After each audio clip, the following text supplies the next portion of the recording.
Olá, muito boa tarde. Começa agora mais um programa Mercado Futuro. Eu converso com vocês aqui do estúdio da B3, Brasil Bolsa Balcão, no centro histórico da cidade de São Paulo. Bem, você sabe que o programa se assiste pela Parabólica, pelo Facebook, pela Claro TV, pela NET TV e isso o canal, o SBA. O programa Mercado Futuro, se você clicar lá www.com.br, programa mercadofuturo.com.br, perdão, você vai para, tem 5 links lá para você se distrair. Facebook, YouTube, Twitter, LinkedIn, Instagram. Tem fotos, enfim, textos, imagens, vídeos. Esse programa que você vai assistir agora vai ficar lá no YouTube e você pode ver quando quiser. Bem, eu sou um jornalista que tenho mais dúvidas do que certezas, mas tenho certeza que a Terra não é plana, assim como tenho algumas outras certezas aí. Que a Terra é plana, eu sei que não é. Isso é algum maluco. E também, com relação à astrologia, ao horóscopo, eu também acho muito divertido, mas não acredito. Essas são algumas das certezas que eu tenho. Mas hoje eu não vou falar nem de astrologia, nem de Terra redonda ou Terra plana. Eu vou conversar sobre alguns assuntos que eu acho que interessa para você, para mim interessa, que é pensar aqui nesses 7, 8 meses, né, de governo. Eu tenho a sensação que, apesar de todo o escândalo, pode fazer... Vocês sabem o que é número 1, número 2, né? Pode fazer o número 2 só a cada 2 dias. E essas outras coisas que são faladas por aí pelo presidente da República não chamam minha atenção.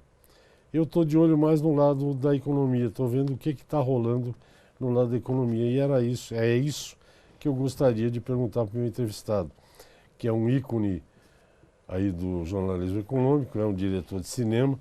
Só para provocá-lo, vou dizer que a semana passada eu assisti Era Uma Vez Hollywood, de um diretor que eu tenho quase todos os filmes, que é o Quentin Tarantino. Gostei muito do filme, mas é um filme para iniciados.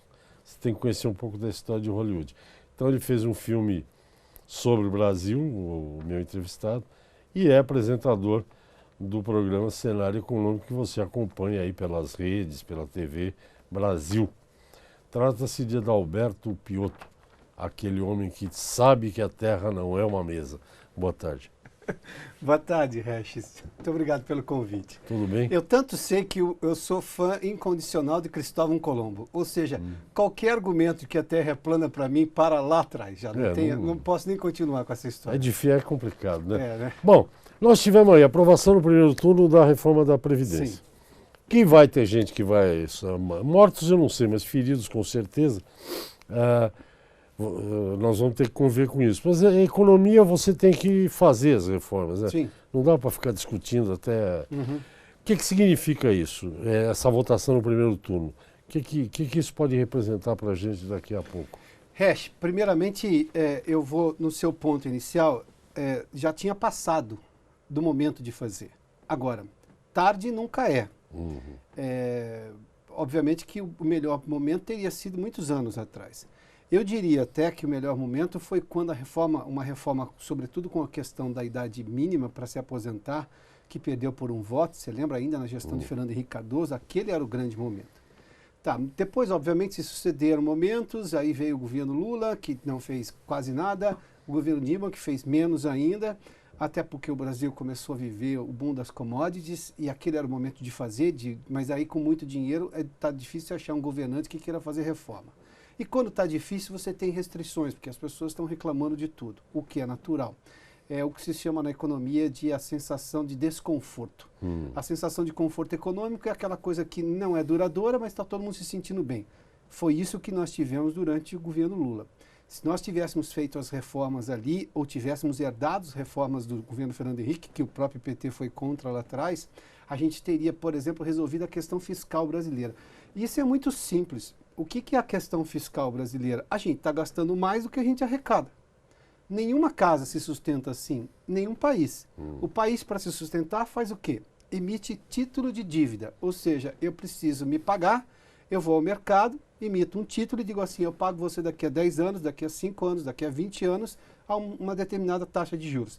As pessoas compram título do Tesouro direto e elas não podem, a boa parte não imagina o que é exatamente um título do Tesouro.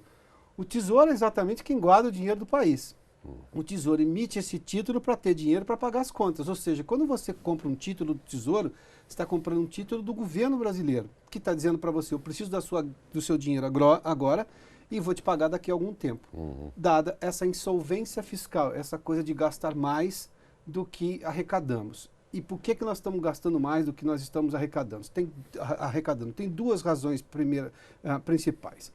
A primeira é, nós temos, e isso não dá para deixar de lado, nós inchamos o Estado, ou seja, temos funcionários demais, ineficiência demais, e por isso quando tinha ineficiência se contratava funcionário, sem contar, obviamente, que governos gostavam de aumentar o número de funcionários para ter mais apoio político, sobretudo no Congresso, essas coisas todas.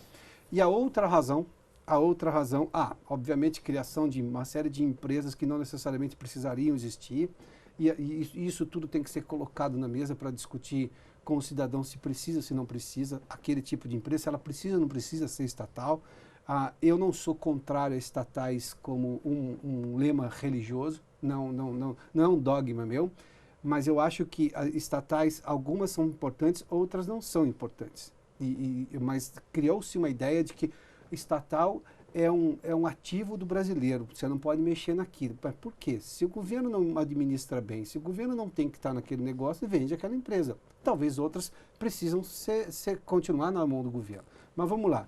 A primeira razão é um inchaço do Estado. A segunda razão é que a gente teve um problema econômico gigantesco, inclusive pelo problema do inchaço do Estado, em que a economia degringolou. Nós tivemos a pior recessão da história nos anos de 2015 e 2016. Eu, particularmente, gosto de colocar 2014 no meu bolo, e o começo de 2017, porque a economia de hoje é resultado da ação de ontem e a economia de amanhã é o resultado da ação de hoje. Então, o tempo não são só 2 anos.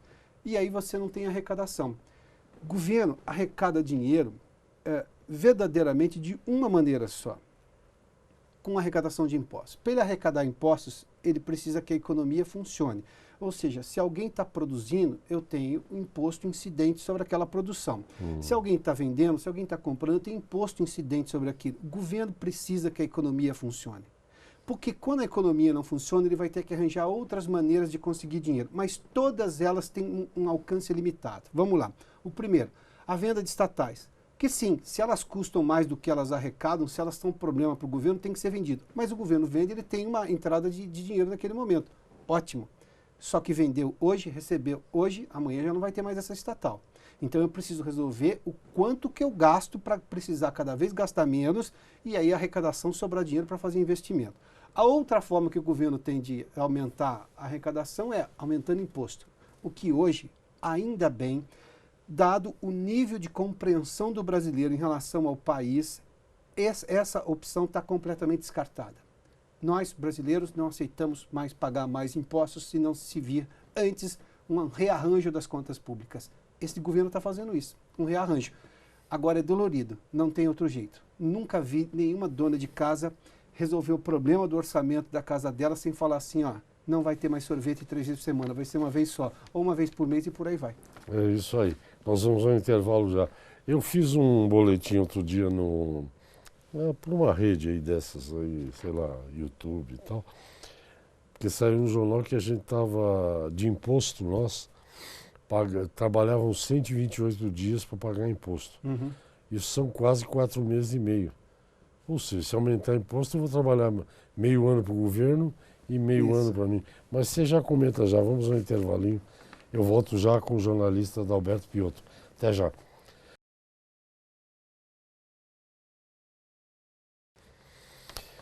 Ok, estou de volta. Aqui, Adalberto Piotto, jornalista, apresentador do programa Cenário Econômico da TV Brasil. E falando sobre a economia brasileira, o que está rolando aí, o que pode rolar. Na verdade, quando você... Eu estou acostumado com esse negócio de cortar dono de casa, de ir cortando as coisas, porque nos últimos anos tudo que é extras foi cortado, porque você não arrecada, não pode gastar, né? Exatamente. E o governo não usa essa teoria para ele, né? Pelo menos não usava até agora, né? É. Agora, eu li essa semana, ontem, antes de ontem, um artigo, acho que é do Guzzo, na Exame, não sei se você leu.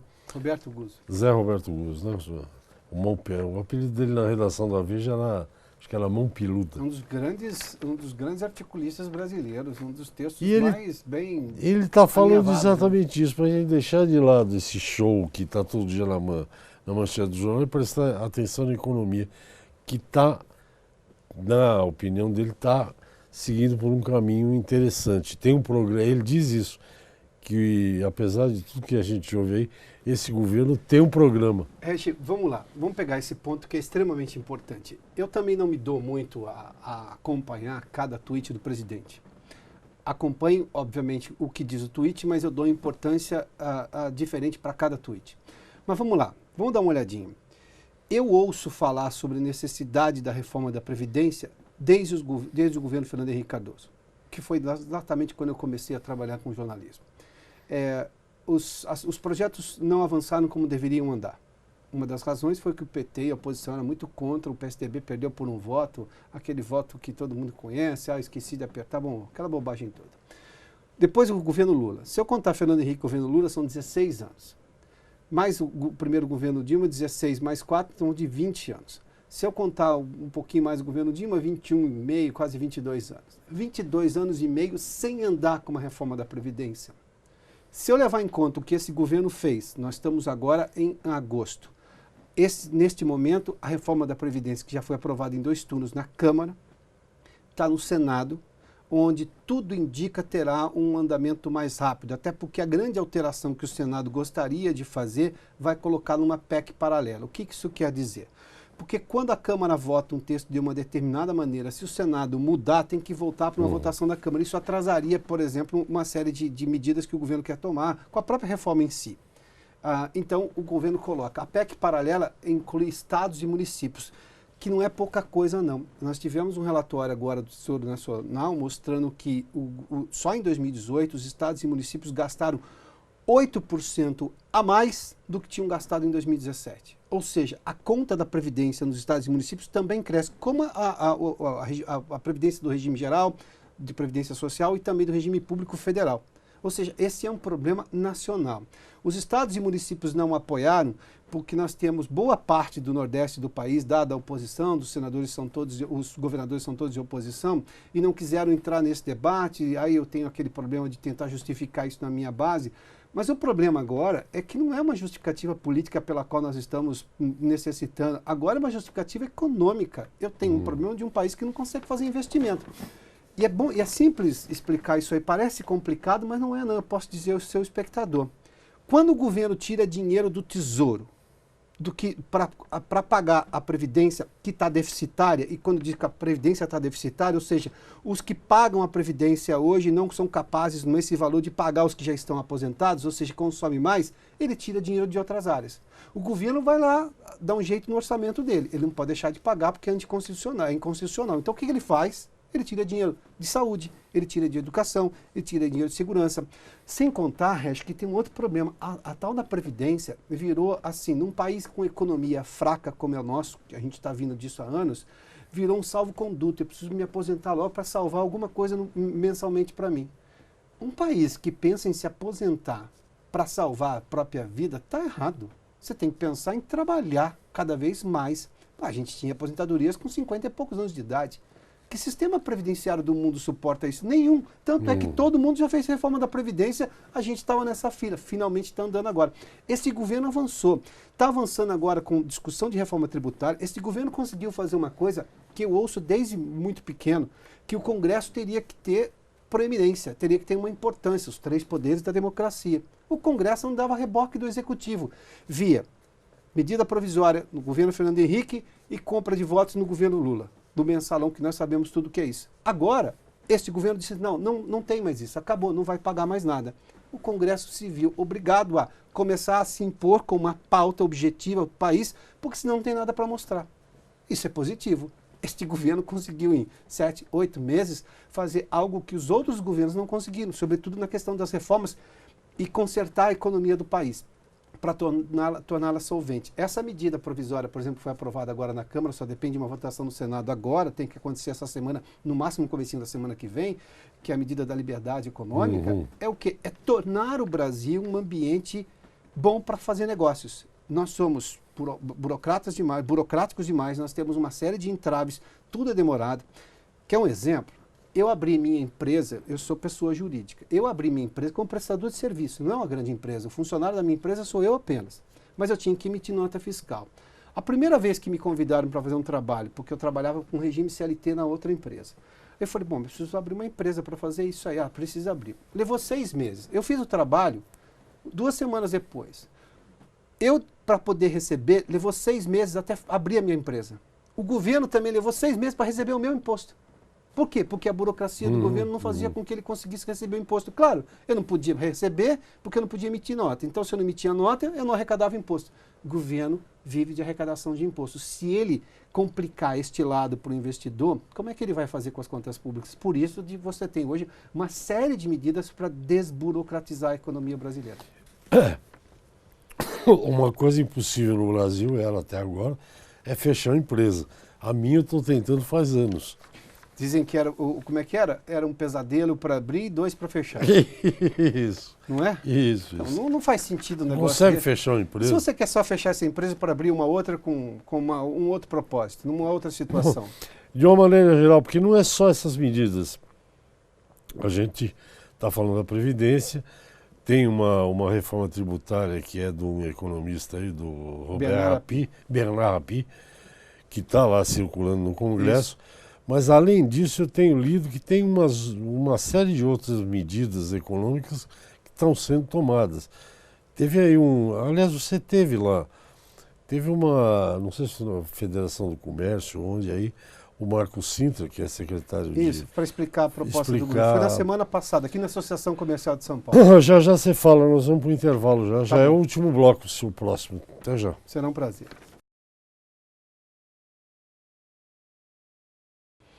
Ok, estamos de volta. Eu converso com o Adalberto Piotto, jornalista, apresentador do programa Cenário Econômico na TV Brasil. Todo dia às 18h30? 18 horas. 18 horas, pontualmente. TV Brasil. Bom, então está dizendo que circula aí um projeto de reforma tributária. Quer dizer, as reformas não vai parar com a previdenciária. Não, né? não. Eu não vejo a hora que chegue a política, mas isso é outro papo. Vamos falar da tributária. Você falou do projeto do Bernard Rapie, é um projeto, tem um outro projeto que está saindo do Senado, tem um projeto do governo que vai ser apresentado, tem um projeto dos governadores. Veja só, vamos pegar pelo lado, eu não estou querendo pegar pelo lado positivo, estou querendo pegar pelo lado mais importante. Eu nunca vi tanta gente protagonizando o desejo de se fazer reforma tributária no país. Eu não tinha isso antes.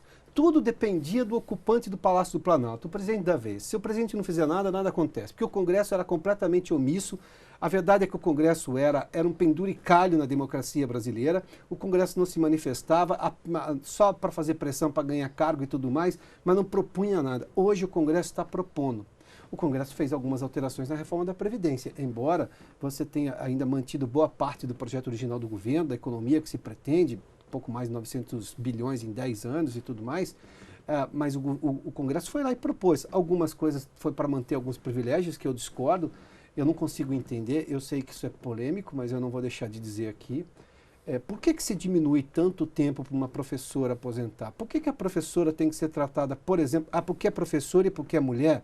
Por que a enfermeira, então, não tem que ter o mesmo privilégio? Enfermeira lida com pessoas doentes, tem risco de pegar doença, é uma série de coisas, é um trabalho estressante, estafante, arriscado. Não, mas aí criou-se certos conceitos no país que a educação brasileira precisa disso. A educação brasileira precisa, a professora precisa de condição para dar aula. Não é de aposentadoria mais cedo. Mas tudo bem, foram algumas pequenas mudanças que fizeram ali e reduziram o tamanho da economia. Voltando à questão da reforma tributária, eu tenho muita gente querendo propor hoje. Os governadores que diziam não para qualquer proposta, agora estão lá com uma proposta deles. Tudo indica que vai se fazer ali, digamos, um híbrido de todas essas propostas, até porque uma já cumpriu alguns prazos regimentais ali, já passou por Comissão de Constituição e Justiça, ou seja, isso tudo pode andar. E as alterações podem ser feitas a qualquer momento, né? Então, quer dizer, isso pode avançar neste ano. O Rodrigo Maia, que é o presidente da Câmara, está dizendo que pelo menos na Câmara deve avançar uma das reformas e no ano seguinte, aí nós teríamos no começo do ano, provavelmente alguma coisa já no Senado. O que seria um avanço em menos de um ano e meio, ter duas reformas desse tamanho aprovadas, é maravilhoso. Agora, você falou de outras medidas, são várias as medidas que estão sendo aprovadas. Tem uma medida que eu acho profundamente importante, embora tenha sido mal interpretada por uma parcela da população, a questão dos agrotóxicos, por exemplo.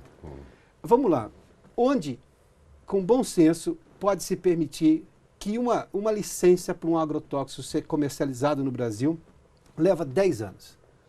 10 anos de espera na fila tem uma explicação, chama-se ineficiência. É uma coisa que este país já não quer mais lidar com, é uma coisa que as próximas gerações não vão jamais compreender, mas aí vem a história da PEC do veneno. Não tem nada disso. Eu preciso agilizar o processo. Diga-se sim ou diga-se não, mas tem que se dar uma resposta. E claro, se eu digo não para um novo agrotóxico, uma nova molécula, normalmente pelo que eu entendi do processo, e claro, eu fui ouvir especialistas porque eu não sou da área, e eles me disseram, a maior parte é molécula nova, menos nociva, mais segura e com uso menor.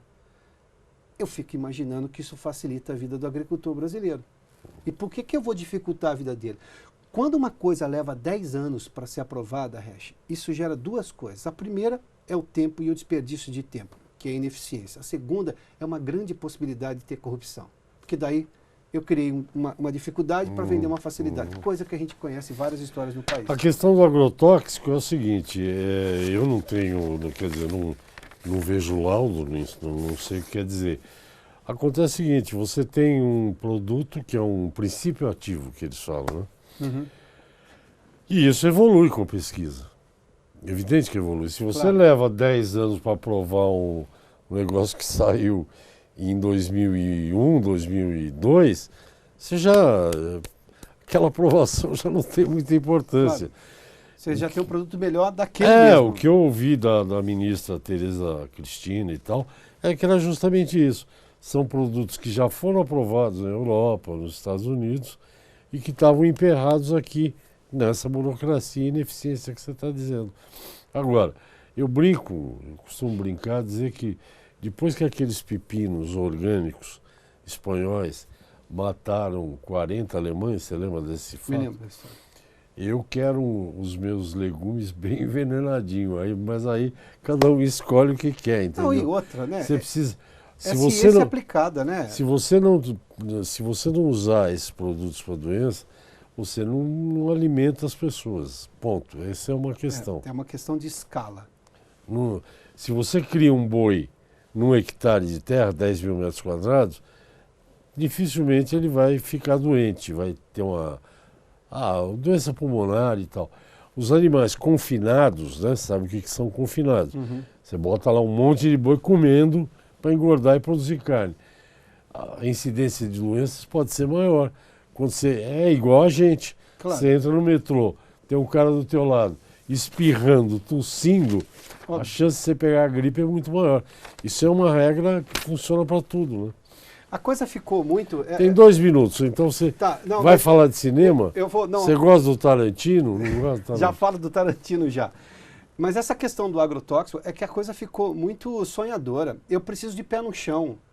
Primeiro que, obviamente, o que eu preciso é que seja fiscalizado, que seja bem fiscalizado, que o uso seja correto, que o agricultor não passe mal porque usou de forma equivocada. Essa é a minha primeira preocupação. E depois que o alimento seja seguro. Ah, mas eu não tenho, tem gente que diz assim, não tem porção segura de agrotóxico. Pô, eu posso compreender. Agora, qual é a garantia também que eu vou conseguir alimentar todo mundo só com material, com horta orgânica? Não vai. Então, mas pera um pouquinho. Aí é uma questão de mimado. Perdão, essa discussão que só leva em conta o seu ponto de vista, sem levar em conta que as outras pessoas precisam comer, é coisa de mimado. Aí não dá. Aí a discussão não avança. Aí fica essas brigas de, não, PEC do veneno. Não é nada disso. Vamos discutir as coisas com seriedade. Elas demandam seriedade. É preciso discutir com seriedade, porque senão a gente não avança. Quando o remédio é demais, mata o paciente, você sabe. Exatamente. Então tem que usar como mandam de usar. Claro. E aí é aí que entra um governo. Aí que entra o governo para orientar, para fiscalizar. Tem que fiscalizar. Exatamente isso. Você Eu conheço muitos agricultores e eles respeitam o tempo de carência. Agora, tem gente que não respeita? É provável que tenha. Tem que fiscalizar, né?